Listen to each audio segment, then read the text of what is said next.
Estudiantes, un saludo. Hoy quisiera comenzar con lo que llamamos nosotros en la literatura el modelo de determinación de la renta, o también le llaman algunos el modelo keynesiano. Puede ser también denominado el modelo de relación gasto-producción. Al final del día lo importante, más allá de cómo podríamos determinarlo, es un modelo que permite, a partir de un esquema, ver la relación existente entre la demanda agregada, el gasto, digamos, de la economía, y su impacto sobre la renta y sobre la producción en equilibrio. Obviamente, como todo modelo, necesitamos estructurar ciertas relaciones, y lo importante de esta clase es poder estructurar dichas relaciones manteniendo ciertos supuestos para simplificar.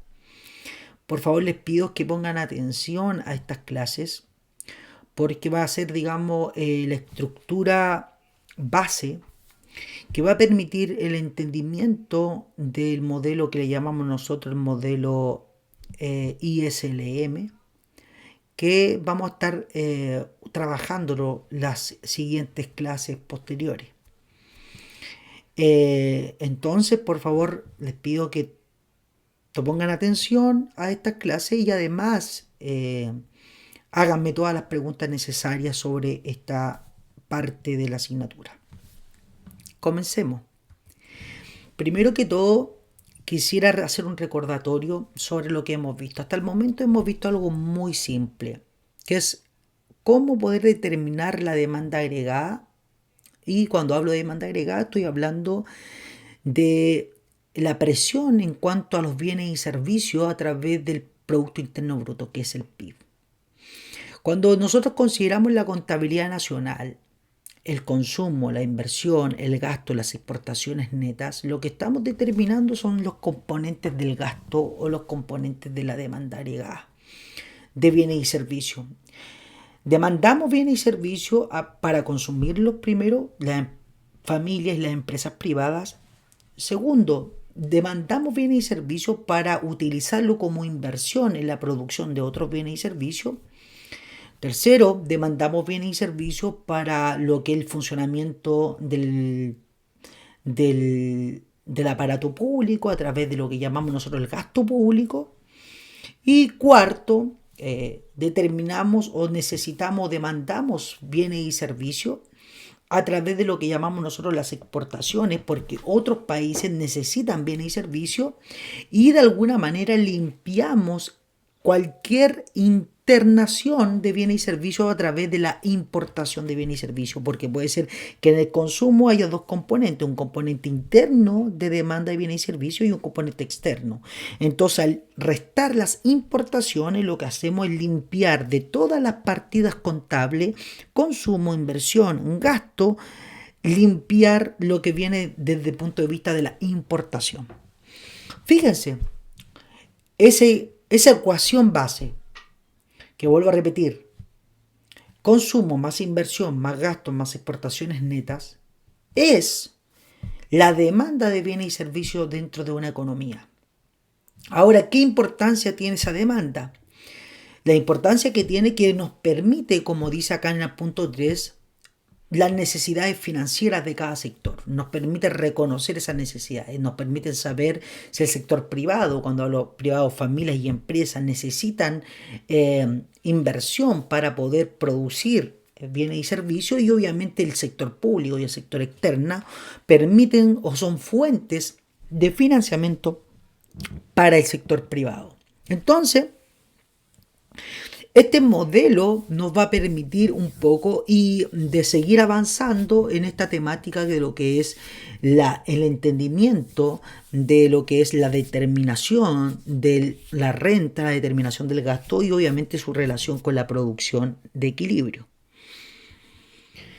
Entonces, el modelo keynesiano nace obviamente a través de este economista Keynes, y lo que intenta es explicar las fluctuaciones de la producción en términos del producto potencial. Lo que estamos hablando es por qué, si tenemos un crecimiento de un producto potencial, ¿por qué existen estas fluctuaciones? ¿Por qué de repente tenemos estados de recesión, estados de crecimiento? Y lo que intenta hacer Keynes no solamente explicar estas fluctuaciones, sino más bien generar un aparato teórico que permita modelar estas fluctuaciones y poder regularlas de alguna manera a través de la política económica. Entonces lo que vamos a permitir acá es asentar bases de poder entender las fluctuaciones, uno, y dos, asentar las bases de poder regular esas fluctuaciones a través de la política macroeconómica. Lo que sí tenemos claro que existe una gran interdependencia entre la producción y el gasto agregado, es decir, una economía sin necesidad de gastar no va a producir, y al revés, sin la necesidad de producir no vamos a tener capacidad para gastar si no hay producción. Entonces, lo que consideramos en equilibrio que el gasto es igual a la producción en equilibrio. Y obviamente es un punto que lo vimos en el flujo circular de la renta. Ahora este modelo keynesiano es un modelo que tiene características explicativas de corto plazo y obviamente el modelo keynesiano va a recibir algún ajuste posteriormente a través de lo que llamamos nosotros el modelo ISLM. Pero eso va a ser posterior. Vamos a suponer un punto que no van a existir variaciones en términos de precio. Aquí lo que vamos a considerar es que tenemos un modelo de demanda agregada, netamente. Y no vamos a introducirnos a lo que es la oferta, y sobre todo la oferta vamos a suponerla que es totalmente plana, esa oferta. Entonces la oferta, al ser totalmente plana, lo que vamos a suponer es que esa oferta tiene esas características obviamente de que no permite fluctuaciones en los niveles de precio y más bien la demanda agregada genera impacto sobre la producción solamente. Esto lo voy a poder explicar en la clase sincrónica a su debido tiempo, qué implicancias tiene la función de oferta totalmente plana y obviamente las implicancias con respecto al estado de precio. Obviamente es un supuesto fuerte, pero es un supuesto que lo vamos a hacer para no introducir efectos de la oferta en este modelo que se llama principalmente modelo de demanda agregada. Y partamos por el inicio. Vamos a partir, voy a separar estos videos en tres componentes. Primero, los componentes que tienen que ver con el consumo, componentes que tienen que ver con la inversión, los componentes que tienen que ver con gasto y los componentes que tienen que ver con con las exportaciones netas. Así que vamos a ir reduciendo ese punto. Primero que todo, la producción se encuentra a un nivel de equilibrio cuando obviamente la demanda agregada es igual al nivel de producto. Es decir, lo que demandamos de bienes y servicios es igual a lo que se produce de bienes y servicios. Ahora, ustedes me preguntarán, bueno, las exportaciones no es la producción interna, claro, pero por algo tenemos acá las exportaciones netas, porque al restar las importaciones lo que hacemos es limpiar de todas estas partidas cualquier efecto de importación de bienes y servicios. Y al final del día estamos hablando de la demanda interna y estamos hablando de la producción interna. Y en equilibrio ambos tienen que ser iguales. Ahora, si hay desequilibrios, ¿cómo pensamos los desequilibrios dentro de este modelo? Bueno, los desequilibrios siempre los pensamos de corto plazo. Pensemos que esta ecuación representa los desequilibrios que existen desde el punto de vista de la producción. En otras palabras, si esta ecuación es positiva, es decir, IU es positivo, significa que la producción es mayor que la demanda, y si es negativo, la demanda es mayor que la producción, y si es igual a cero, obviamente estamos en equilibrio. Simplemente representa los desequilibrios esta ecuación que está acá. ¿Cómo podríamos pensar con respecto a los desequilibrios? Imaginemos que IU es positivo. ¿Qué significa que IU sea positivo? Significa que hay más existencias y hay una acumulación de existencias en la producción. En otras palabras, yo produzco, si la demanda es más pequeña que mi producción, ¿yo qué voy a hacer con esa existencia? Lo voy a guardar. Al guardar las existencias, esa acumulación de existencia presiona para que disminuya los niveles de producción. Un empresario que está acumulando existencia no va a seguir produciendo lo mismo, va a decir, oye, bajemos el ritmo de producción, vamos a tener que despedir a ciertos grupos de personas porque tenemos mucha existencia y vamos a ir finiquitando esa existencia y no es conveniente seguir produciendo y acumulando existencia, porque la acumulación de existencia también genera costos de existencia. Entonces, de alguna manera controlamos en términos de el exceso de existencia o mucha existencia permite de alguna manera o genera, esa es la palabra, genera una restricción en cuanto a la oferta, a producir bienes y servicios. ¿Qué pasa al revés? ¿Qué pasa si la demanda agregada es mayor a la producción? Si es caso contrario, que la demanda es mayor a la producción, va a ocurrir de que el empresario, para poder suplir esa demanda, va a tener que echar mano de su existencia. Y el echar mano de su existencia va a requerir presión hacia la mayor producción de bienes y servicios. ¿Por qué? Porque se va a quedar sin existencia y dado que no tiene existencia, la única manera de suplir dicha demanda es aumentando la producción. Entonces, ¿qué es lo que hacen las existencias de alguna manera? Controlan las fluctuaciones de corto plazo, de tal manera de que si estamos en falta de satisfacción de la demanda, podamos echar mano de la existencia y si estamos en sobrecargo en términos de producción con respecto a la demanda o estamos produciendo más que la demanda, vamos a tener que depositar en la existencia. Lo que sí, la existencia permite controlar esto. En otras palabras, permite mantener una producción constante. Y obviamente frente a cualquier fluctuación de corto plazo de la demanda agregada podemos echar mano a la existencia. Eso es lo que ha pasado, digamos, este último tiempo. Tenemos problemas con respecto, obviamente hubieron problemas por el coronavirus en cuanto a la producción. Empresas se tuvieron que detener en cuanto a producir y la pregunta es ¿de dónde sacamos los bienes y servicios para satisfacer nuestra demanda agregada? Bueno, quiero decirle que se echó mano a las existencias. Y habían empresas por ahí que tenían existencia hasta el próximo año, marzo del próximo año. Habían otras que tenían menos existencia. Pero la existencia permite, frente a cualquier eventualidad de corto plazo, digamos general. Ahora, no se puede echar mano a la existencia en su totalidad. Porque si no quedamos sin existencia y cómo podemos satisfacer esa demanda agregada.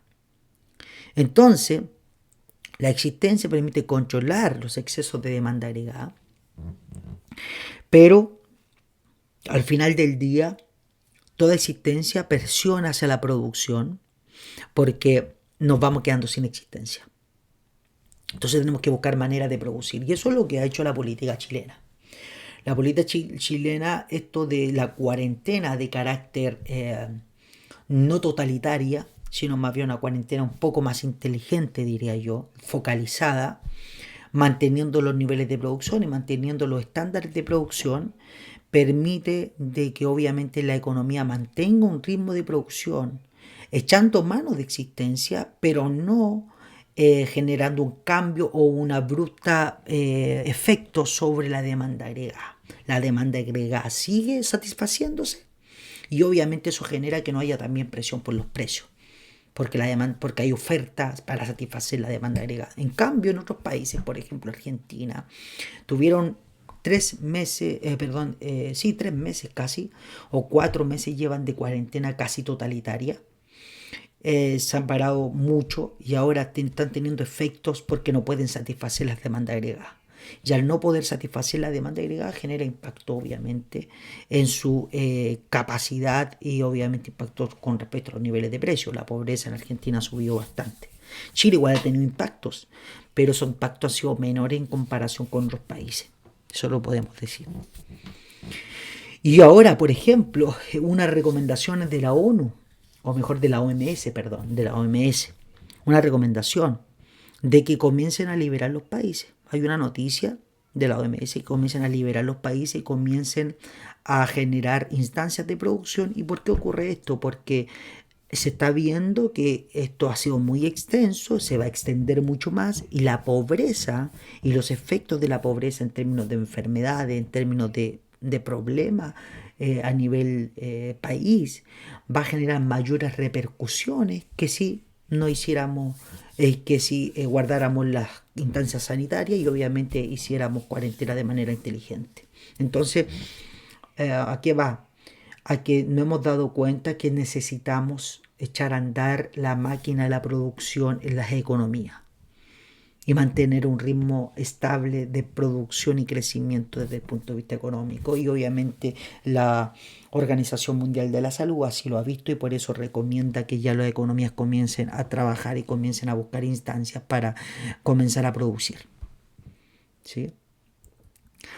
Un punto relevante es del modelo keynesiano es la relación que le llamamos nosotros entre el consumo y entre el Producto Interno Bruto o el ingreso. Como ambos dos son válidos, ingreso, Producto Interno Bruto. Esta es una gráfica que representa la relación entre consumo total y Producto Interno Bruto de una economía. Aquí estamos el gasto del Producto Interno Bruto a precios corrientes en millones de pesos. En azul está el consumo, en rojo está obviamente el Producto Interno Bruto. Mire, fíjense la relación. ¿Qué dirían ustedes? Sin duda alguna, hay una relación muy estrecha. Los dos se mueven al mismo ritmo, las mismas fluctuaciones están teniendo. La pregunta, ¿quién determina qué? ¿El consumo determina el ingreso o el ingreso determina el consumo? Son puntos. Bueno, lo que ocurre desde el punto de vista macroeconómico, y lo vamos a ver a profundidad, es que hay una relación que le llamamos nosotros endógena. Tanto el consumo determina obviamente el ingreso, pero también el ingreso determina el consumo de una nación. ¿Sí? Hay una relación entre ellos muy estrecha, una bidireccional. Ambos se están relacionando entre sí.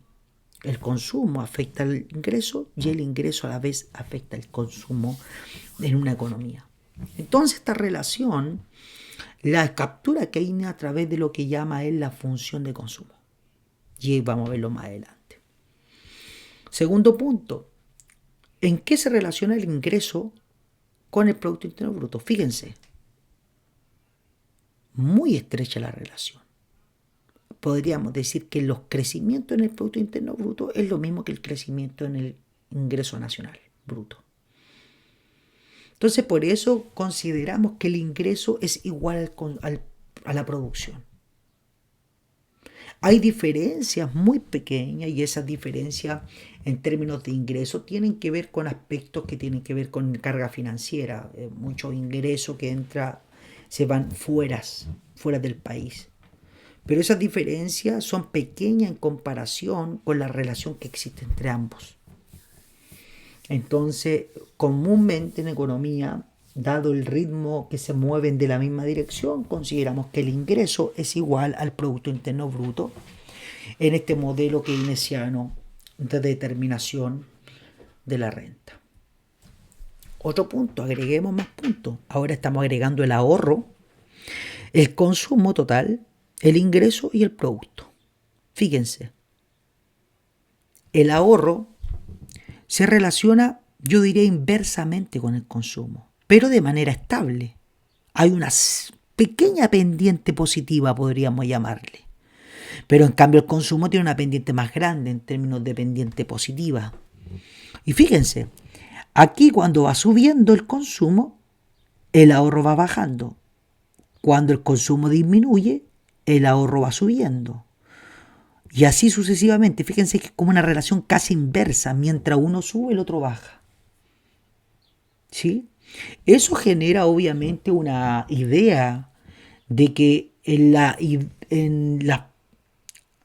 las personas, cuando tienen que pensar en qué hacer con su dinero, son dos alternativas que pueden hacer. Aumentar su consumo o aumentar su ahorro. Obviamente dependiendo de las magnitudes, hay familias que no tienen la capacidad de ahorrar y esa falta de capacidad de ahorrar obviamente generan de que todo su ingreso se vaya directamente a consumo. pero estoy hablando en términos macroeconómicos, con macroeconómico. El agregado macroeconómico nos dicen que el ingreso de la economía se puede distribuir en términos de la familia en dos puntos, que es el consumo y el ahorro, y ambos dos obviamente son inversos. Si yo incremento el consumo, necesito disminuir el ahorro; si yo incremento el ahorro, disminuyo el consumo, manteniendo constante el nivel de ingreso. Entonces lo que estamos diciendo, en otras palabras, es que si bien el consumo tiene una relación directa con el ingreso, mire, fíjese, a medida que va aumentando el ingreso, aumenta el consumo, baja el ingreso, baja el consumo, etcétera, etcétera. Estas diferencias obviamente son distintas en términos del ahorro, van en cambios distintos. Fíjense que aquí va subiendo el ingreso y mientras va subiendo va bajando el ahorro, pero cuando el ingreso disminuye, sube el ahorro, y así sucesivamente. Cuando comienza a subir el ingreso, el consumo, comienza a disminuir el ahorro. Entonces tenemos una relación gráfica muy sencilla, muy directa, entre la relación que existe entre el consumo, el ahorro, el ingreso y el Producto Interno Bruto. ¿Sí? ¿Eso qué va a determinar? Va a determinar obviamente que nosotros pensemos de cómo se debiera reflejar esto en la práctica. De la siguiente manera. Primero que todo, reconocemos que el ingreso de los individuos va a ser un ingreso distinto al ingreso recibido. ¿Y por qué? El ingreso que van a disponer los individuos para gastar, para ahorrar o para consumir. Porque el ingreso que reciben los individuos, estos mismos individuos tienen que pagar impuestos. Entonces, en términos netos, van a recibir un ingreso, pero al restar el impuesto, ese ingreso ya no va a ser distinto. Va a ser el ingreso que reciben, bruto, podríamos llamarle, menos los impuestos que pagan, pero también hay individuos que reciben transferencias de parte del Estado. Transferencias, estoy hablando bonos, estoy hablando, ¿qué podría llamar? Bonos, podría llamar algunos seguros quizá, o algunas pensiones, o mejor dicho, que le dan algunos dineros con respecto a la carga o a la cantidad de hijos que tiene, carga familiar. Esas transferencias directas de dinero del Estado a los individuos, que al final, fíjate que la familia está recibiendo su ingreso, le va quitando los impuestos claramente, aquellos que pagan impuestos, porque hay otros que no pagan impuestos, y obviamente estoy recibiendo una transferencia. En términos macroeconómicos, toda esa fluctuación en que el ingreso se le resta el impuesto y se le agregan las transferencias, más las transferencias, queda en lo que llamamos nosotros la macroeconomía el ingreso disponible, que es simplemente el ingreso después de todos estos cambios de aumento del impuesto, disminución con el impuesto, aumento con las transferencias, queda en términos netos del ingreso que disponen al final del día las familias para consumir y obviamente para ahorrar. ¿Sí? Ahora, esa carga tributaria que podías pagar acá se puede determinar de dos maneras: una carga tributaria fija o una carga tributaria que depende del ingreso. El impuesto a la renta es una carga tributaria que depende del ingreso. ¿Por qué? Porque es un porcentaje del ingreso. Entonces imaginemos que esa carga tributaria es del 2% del ingreso. Esto es 0,02 y que el ingreso, entonces T en este caso va a tener un comportamiento con respecto al ingreso. ¿Sí? Entonces podríamos tener impuestos fijos, que sería un T fijo, un número T nomás, que pago un impuesto de 20 pesos o 30 pesos fijo, no importa el nivel de ingreso, yo pago lo mismo siempre, y todos pagamos lo mismo. O un impuesto que depende del nivel de ingreso y eso me hace diferenciar ese monto. Entonces, la tributación T podríamos determinarlo en este caso particular, que depende solamente del ingreso, entonces T. Pero ojo, en los ejercicios voy a ampliar esta idea y voy a agregar también impuestos fijos, así que tenemos que tener abierta la mentalidad para recibir impuestos fijos. T es la tasa de tributación promedio, digamos, de la economía, podríamos decir, y reemplazando esta tasa de tributación promedio en este T que está aquí, te va a quedar I menos T de I más TR. Yo factorizo por I esto que está aquí. Ya al factorizarlo te va a quedar 1 menos T de I, ¿sí? Porque está el I ahí y está el I ahí, entonces se factorizan entre los dos, más TR, y eso es el ingreso disponible. ¿Ok? Entonces, ¿qué hago con este ingreso disponible? Lo que yo estoy diciendo simplemente que tenemos una relación entre el ingreso y el ingreso disponible, depende de la carga tributaria, de las transferencias que hay en la economía. Ahora, el consumo, la función de consumo keynesiana. Bueno, Keynes considera que la función de consumo keynesiana tiene componentes que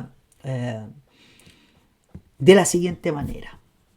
La función de consumo C es una función de consumo que tiene un componente que le llama el autónomo o un consumo fijo o el consumo de sobrevivencia que le llama, y tiene un componente C minúscula del ingreso disponible, que es cuánto yo destino de mi ingreso disponible a consumo, que le llamamos nosotros propensión marginal a consumir. Entonces tenemos consumo autónomo, esta es la propensión marginal a consumir, este es el ingreso disponible. C está entre 0 y 1 porque lo que estamos diciendo es que no todo nuestro ingreso se va a consumo. Entonces hay una proporción muy pequeña que se va a ahorro y una proporción muy pequeña o una proporción que también se va a consumo. Lo que sí, el consumo autónomo es mayor a 0 y tiene que ser un consumo de sobrevivencia, y básicamente es el consumo que nosotros le destinamos al individuo que si no tiene ingreso, esto es 0. Imagínate, el individuo no recibe ningún ingreso disponible. Si el ingreso disponible es igual a 0, la persona no consume. No, va a consumir. A pesar que no tenga ingreso, va a consumir. ¿Y qué va a consumir? Va a consumir lo básico que va a necesitar para la sobrevivencia, en términos de consumo. ¿Sí? Ahora, ¿de dónde viene eso básico? Bueno, eso básico puede venir de distintas fuentes. El Estado, a veces, cuando la gente no tiene trabajo, no tiene ingreso, financia de alguna manera ese desahorro a través de seguros. Pero el individuo tiene consumos, porque no puede no consumir, porque si no se va a morir. Ahora, un punto que es relevante en esta problemática es que del ingreso disponible yo puedo distinguir dos fuentes: la fuente que viene del consumo y la fuente que viene del ahorro, obviamente. Entonces, lo que estamos reemplazando, el ahorro es parte del ingreso disponible que no se destina a consumo. Entonces, de alguna manera, el ingreso disponible, ID, es igual al consumo menos el ahorro SP, ¿cierto? El consumo ya sé que lo que es todo esto el consumo. Entonces, yo despejando del ingreso disponible igual a el consumo menos SP, puedo determinar esta ecuación. Y esta ecuación simplemente es una ecuación que le llamamos nosotros de ahorro, donde 1 menos S es la propensión marginal a ahorrar. Es la inversa de la propensión marginal a consumir. En otras palabras, la proporción del ingreso disponible que se va al consumo, 1 menos esa proporción es lo que se va a ahorro. En otras palabras, si C vale 0,5, ¿cuánto se destina a ahorro? 0,5 el ingreso disponible. Si C es 0,8, ¿cuánto se destina a ahorro? 0,2, que es 1 menos C. Entonces, esto es lo que se destina a ahorro con respecto al ingreso disponible. La pregunta es, ¿qué pasa si el ingreso es 0? ¿Cuánto se destina a ahorro? No se destina nada. Lo que hay es un desahorro, que es menos C0. En otras palabras, fíjate que aquí hay una transferencia. Si el ingreso disponible es 0, el ahorro, en vez de estar aumentando, está disminuyendo, porque esto es menos C. Entonces, lo que yo ahorro de un periodo de tiempo, yo lo ocupo para mi consumo cuando no tengo ingreso. Fíjate que lo mismo que yo saco de mi ahorro se va a mi consumo. Eso es lo que está pasando desde el punto de vista teórico. por ejemplo, el seguro de cesantía. El seguro de cesantía es un porcentaje que te sacan de tu ingreso y que se acumula cuando ahí estás cesante. Está ahí ese dinero para reemplazar o para ayudarte en términos cuando ya no tengas trabajo. Entonces, la aplicación del ahorro es simplemente un movimiento intertemporal con respecto al consumo. Tú ahorras para consumir en el futuro. Las razones por las cuales puede ser del consumo futuro pueden ser por dos.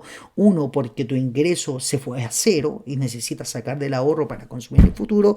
O dos, para incrementar tu consumo por sobre el ingreso disponible que tú tienes.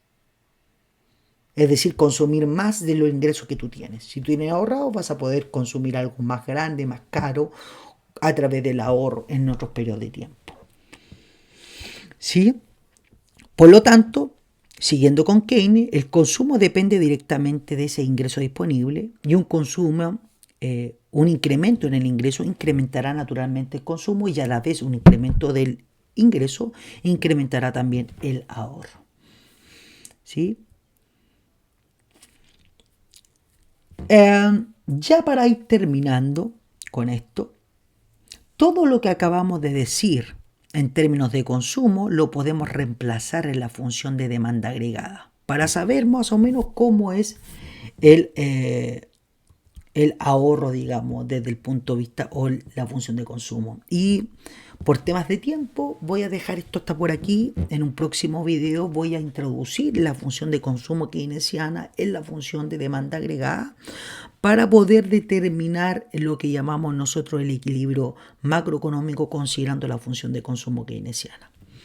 ¿Sí? Así que lo voy a dejar hasta acá. Un abrazo, nos vemos.